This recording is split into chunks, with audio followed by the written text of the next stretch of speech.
Olá, meu caro aluno, que satisfação imensa trazer aqui mais uma aula para você. Pessoal, nessa aula nós vamos tratar da quantidade de movimento. Um dos conceitos, talvez assim, mais abstratos dentro da mecânica. Lembre-se que na primeira série, você estudou as colisões.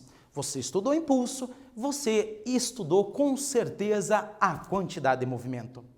Ilustrando aqui essa figura, usando ela como exemplo, certamente você já jogou uma partida de bilhar, a famosa sinuca. Pessoal, e na sinuca, o princípio básico é você transferir o movimento de uma bola para outra, não é verdade? É assim que funciona uma bela partida de bilhar. Pessoal, a quantidade de movimento, você pode pensar no quanto de movimento um corpo tem. Por exemplo, se eu pegar aqui, por exemplo, um carro a 100 km por hora e uma carreta a 100 km por hora. Claro que isso, tomara que nunca ocorra, mas se ocorrer a colisão instantânea entre a carreta e o carro com o muro, ambos têm a mesma velocidade, 100 km por hora. Mas qual corpo vai fazer um estrago maior? Eu tenho certeza que você está imaginando na carreta. Por que a carreta faz um estrago maior? Pessoal, porque ela tem mais movimento. Ela tem mais movimento porque ela tem mais massa. Por outro lado, se eu pegar duas carretas com mesma massa e elas colidirem com a parede, quem faz mais estrago? Ora, se uma carreta tiver maior velocidade, ela vai causar um estrago maior. Deste modo, você pode pensar na quantidade de movimento em uma relação entre massa e velocidade. Tá? A massa e a velocidade, elas vão interferir na quantidade de movimento. Pessoal, a quantidade de movimento, cuidado, ela é uma grandeza vetorial. E é aqui que o aluno geralmente ele tem uma dificuldade. A grandeza vetorial, ela tem uma direção e ela tem um sentido. Tá? Ela tem direção e sentido. Ela é diferente de uma grandeza escalar. A grandeza escalar, pessoal, você deve pensar nela como um valor numérico. Tá? E, aliás, eu estou falando grandeza, né? E uma vez que é uma retomada, eu vou explicar para você que é uma grandeza física. Pessoal, grandeza física é uma medida, tá? Aliás, os materiais didáticos, eles falam o seguinte, grandeza física é tudo que você consegue medir, tá? Então, às vezes o professor ele fala direto, a grandeza física, ele está falando de uma medida, beleza? Professor, como assim uma medida? Por exemplo, você consegue medir velocidade? Então, velocidade é uma grandeza física. Você consegue medir temperatura? Então, temperatura é uma grandeza física. E agora, você consegue medir amor? Amor não, né? Então, amor não é uma grandeza física. Beleza?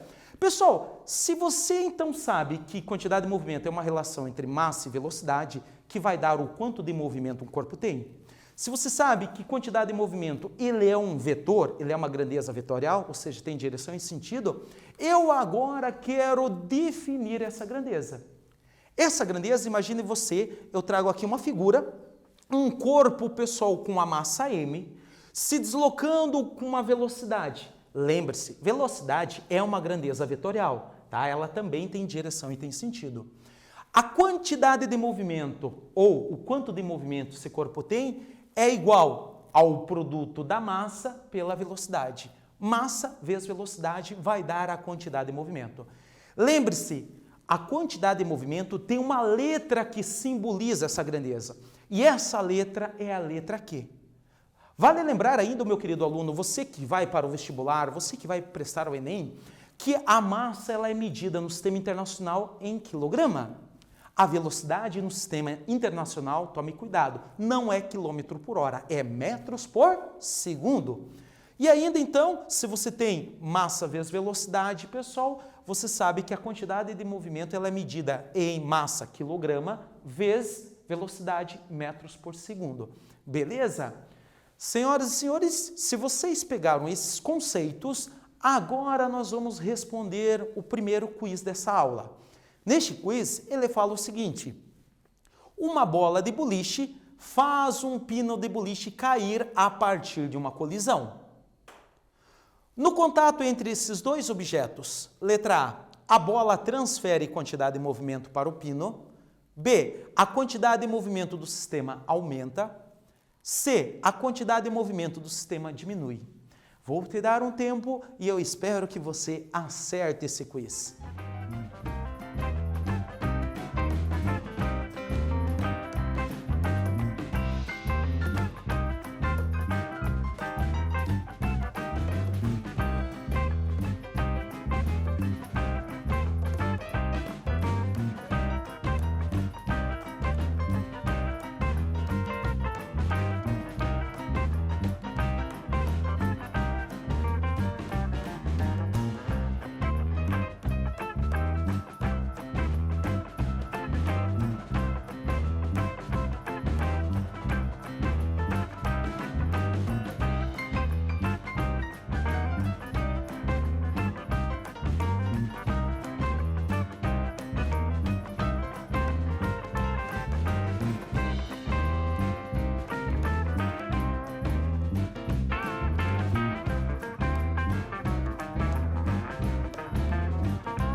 Então, pessoal, respondendo a esse quiz, certamente, talvez você não tenha jogado o famoso boliche, mas certamente você sabe o que é.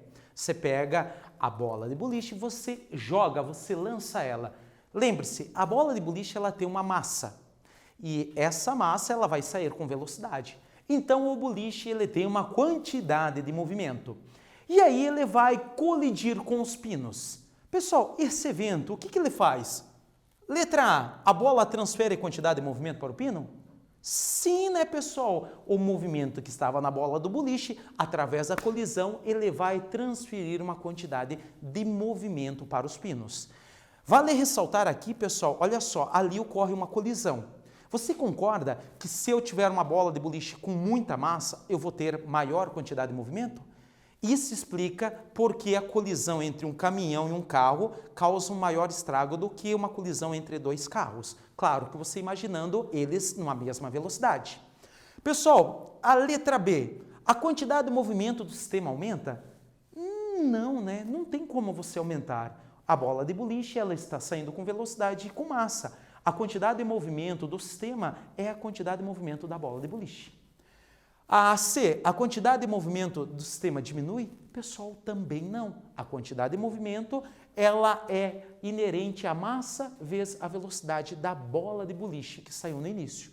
Beleza? Se você compreendeu isso, eu quero trazer aqui mais um quiz só para a gente testar os conhecimentos que nós vimos até aqui. Neste quiz, pessoal, ele fala o seguinte: analise as afirmativas e coloque V para as verdadeiras e F para as afirmativas falsas. Primeira afirmativa, ele fala o seguinte: para ter grande quantidade de movimento é necessário ter pouca massa e grande velocidade. Segunda afirmativa, em uma colisão entre um carro e um caminhão, estando ambos com a mesma velocidade, o carro leva a pior, pois tem maior quantidade de movimento. E terceira e última afirmativa, a quantidade de movimento é uma grandeza vetorial. Senhoras e senhores, faça uma nova leitura, responda com calma e eu espero que você acerte esse quiz.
Então, senhores e senhoritas, respondendo o segundo quiz, lembre-se, é para você dizer se é verdadeira colocando V ou se é falsa colocando F. Primeira informação, para ter grande quantidade de movimento é necessário pouca massa e grande velocidade. Pessoal, falsa, né? Falsa por quê? A quantidade de movimento, ela depende da massa e da velocidade, do produto entre ambos. Então, se você tiver pouca massa, pessoal, você vai diminuir a quantidade de movimento. Então, a afirmativa 1, ela é falsa.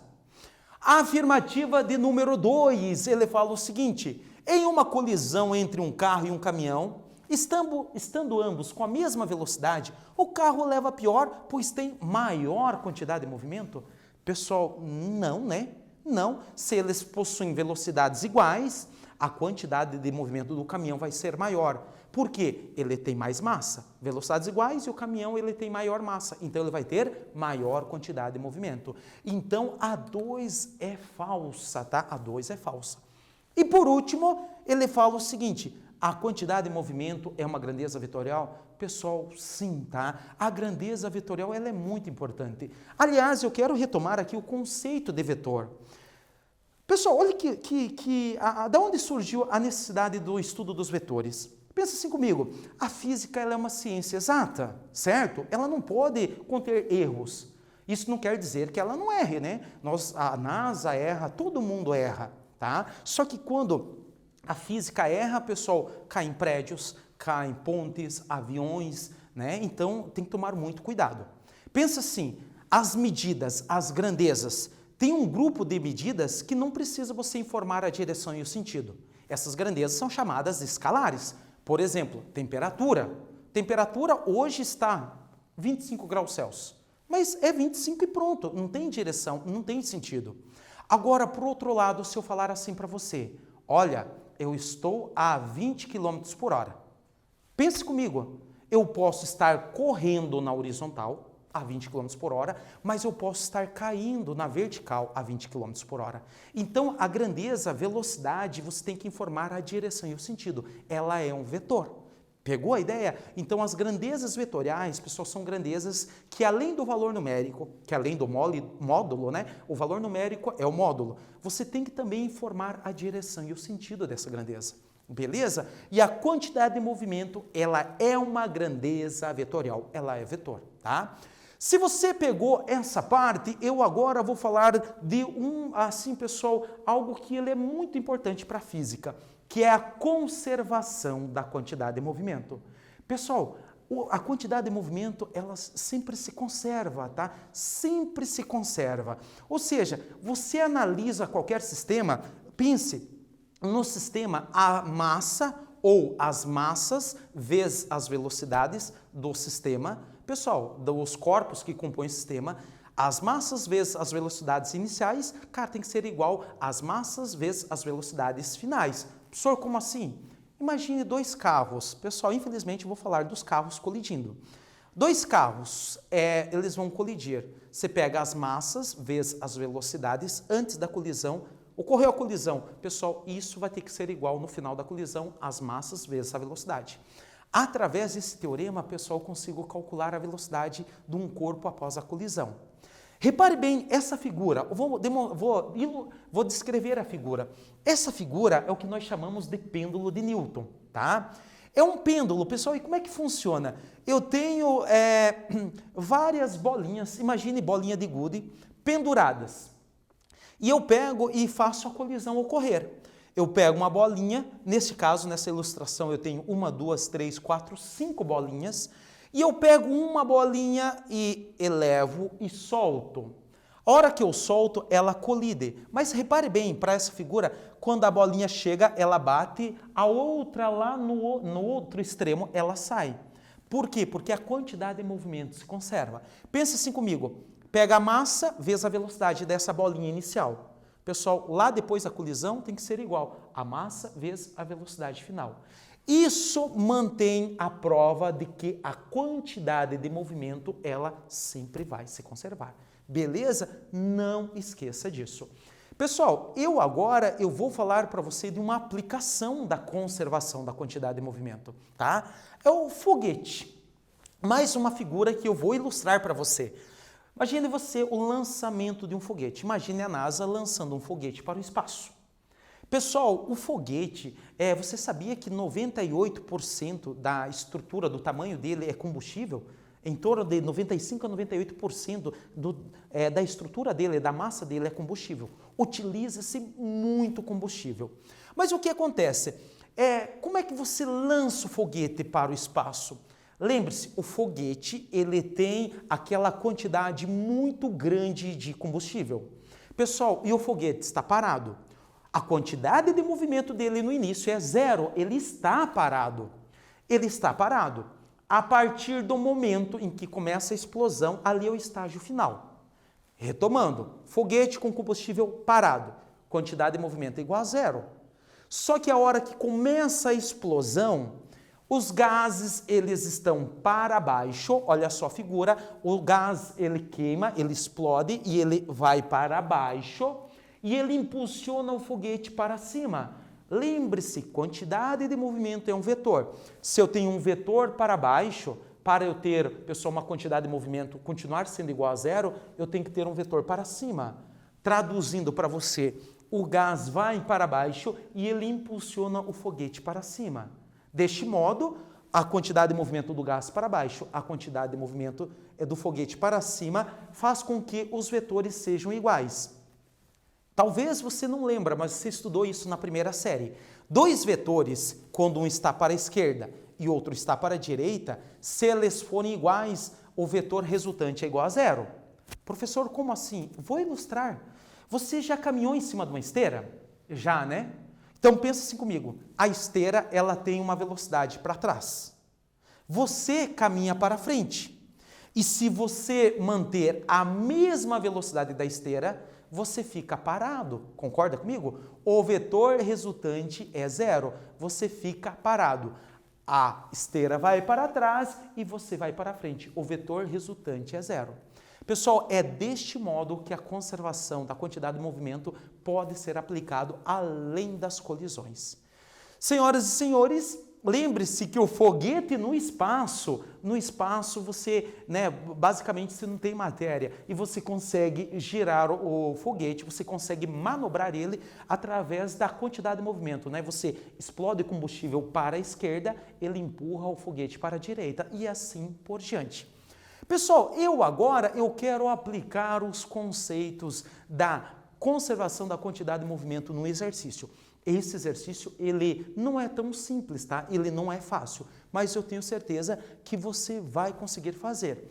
Ele fala o seguinte, caiu na FUVEST, ele fala assim, um caminhão parado em um semáforo teve sua traseira atingida por um carro. Logo após o choque, ambos foram lançados juntos para a frente com uma velocidade estimada de 18 km por hora. E essa velocidade ocorre na mesma direção em que o carro vinha. Sabendo-se que a massa do caminhão era cerca de 3 vezes a massa do carro, foi possível então concluir que o carro, no momento da colisão, trafegava a uma velocidade aproximada de letra A, 72 km por hora, letra B, 60 km por hora, letra C, 54 km por hora, letra D, 36 km por hora e letra E, 18 km por hora. Pessoal, vou te dar um tempo, leia com atenção, pegue os dados e na sequência nós vamos corrigir esse exercício.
Então, pessoal, resolvendo esse exercício, vale ressaltar que esse exercício, as alternativas, elas estão em quilômetro por hora. Lembre-se, você que vai encarar o vestibular, vai encarar o Enem, pessoal, olhe sempre para as alternativas. Como as alternativas elas estão em quilômetros por hora, então não precisa você se preocupar em transformar quilômetros por hora para metros por segundo, tá? A unidade está tudo em quilômetros por hora.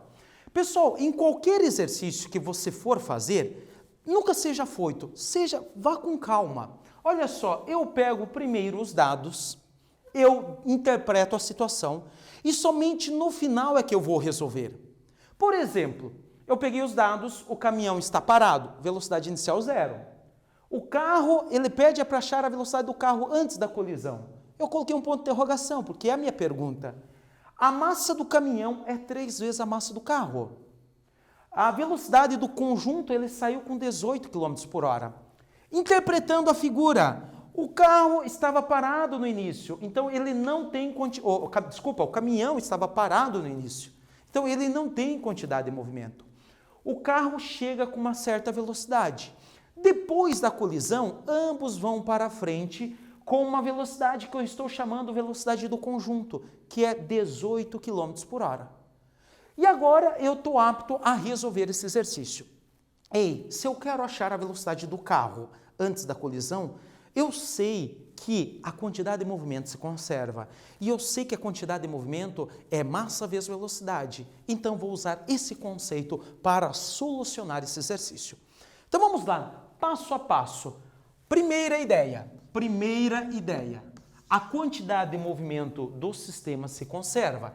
A quantidade antes, ela é igual à quantidade depois. Quantidade inicial é igual à quantidade final. Só que no início, quem tem movimento? O caminhão não tem, está parado. Toda a quantidade de movimento, ela está com o carro. Então, a quantidade de movimento inicial é a quantidade do carro, que é CR. Pessoal, no final, o carro e o caminhão, eles vão se deslocar juntos, eles ficaram grudados. Então, a quantidade de movimento, no final, é a quantidade do conjunto, tá? Quantidade do conjunto. E agora eu posso escrever o seguinte, quantidade de movimento do carro é a massa do carro vezes a velocidade inicial do carro, que é a minha pergunta. Isso tem que ser igual a massa do conjunto vezes a velocidade do conjunto. Massa do conjunto vezes velocidade do conjunto. Só letras até agora, não é verdade, pessoal? A massa do carro eu não conheço. Vou carregar massa do carro vezes velocidade do carro. A massa do conjunto. Vamos pensar, o carro, ele colidiu com o caminhão e eles andaram juntos. O conjunto, ele vai ter a seguinte massa. A massa do carro mais a massa do caminhão. A massa do carro, a massa do caminhão é 3 vezes a massa do carro. Ora, se a massa do caminhão é 3 vezes a massa do carro, somado com a massa do carro, pessoal, eu vou ter uma massa equivalente a 4m. Sim ou não? Você concorda comigo? Massa do caminhão, 3 vezes a massa do carro. O conjunto vai ser formado pela massa do caminhão mais a massa do carro. Eu pego a massa do caminhão, que é 3 vezes a massa do carro, adicionado com a massa do carro. Você concorda que eu vou ter 4 massa do carro? 3 do caminhão e 1 do carro. Então, aqui no conjunto, eu vou colocar direto 4 massa do carro, vezes a velocidade do conjunto. A velocidade do conjunto eu tenho é 18. Pessoal, 18. Feito isso, eu posso simplificar, eu posso cortar a massa do carro com a massa do carro. Senhoras e senhores, e daqui eu vou tirar que a velocidade inicial do carro é 4 vezes 18. Se eu fizer essa multiplicação, vamos pensar, 4 vezes 20 é 80. Então, 4 vezes 18, pessoal, é um pouco menos que 80. A resposta só pode ser 72. Se você fizer a multiplicação, 4 vezes 18, com certeza vai dar 72 km por hora. Essa é a velocidade inicial do carro antes da colisão. Beleza? Pessoal, não esqueça disso. Por favor, não esqueça disso. Senhoras e senhores, a alternativa correta, a letra A. É um belo exercício. Vale ressaltar, pessoal, que o conjunto ele é formado pelo caminhão mais o carro. O caminhão tem 3 vezes a massa do carro. Se eu chamar a massa do carro de M, o caminhão tem 3M. O conjunto vai ser formado 3 do caminhão com a massa do carro, 4M daí. Foi daqui que eu coloquei 4 massa do carro, beleza? Corta a massa do carro e aí eu tiro a velocidade inicial de 72 km por hora. Senhoras e senhores, agora eu quero só retomar os conceitos que nós vimos nessa aula. Nessa aula nós vimos quantidade de movimento. Lembre-se, quantidade de movimento é uma grandeza vetorial, que está relacionado com a massa e com a velocidade. Massa e velocidade definem a quantidade de movimento. Você pode pensar no quanto de movimento um corpo tem, depende da massa e da velocidade. Nós vimos também que a quantidade de movimento se conserva. Graças à conservação da quantidade de movimento, que eu consigo lançar um foguete para o espaço, por exemplo. Beleza? Pessoal, e lembre-se, grandezas vetoriais. Ei, se eu tenho um vetor para a esquerda e eu tenho um vetor para a direita, pessoal, lembre-se, se eles forem iguais, eu tenho um vetor resultante igual a 0. Grandezas vetoriais tem que tomar cuidado, pessoal, tome muito cuidado com grandezas vetoriais. Tem todo um cálculo vetorial por trás disso. E a quantidade de movimento, ela é uma grandeza vetorial. Ela tem direção e ela tem sentido. Se vocês pegaram esses conceitos, pessoal, eu fico muito grato e eu espero que eu tenha contribuído para a sua aprendizagem. Pessoal, estude, leia, busque, mas acima de qualquer coisa, se cuide. Vale ressaltar que com essa aula você deve, a partir dessa aula, você deve acessar o Classroom e você deve responder à atividade que está postado lá para contabilizar a sua presença. Pessoal, um forte abraço e até a nossa próxima aula.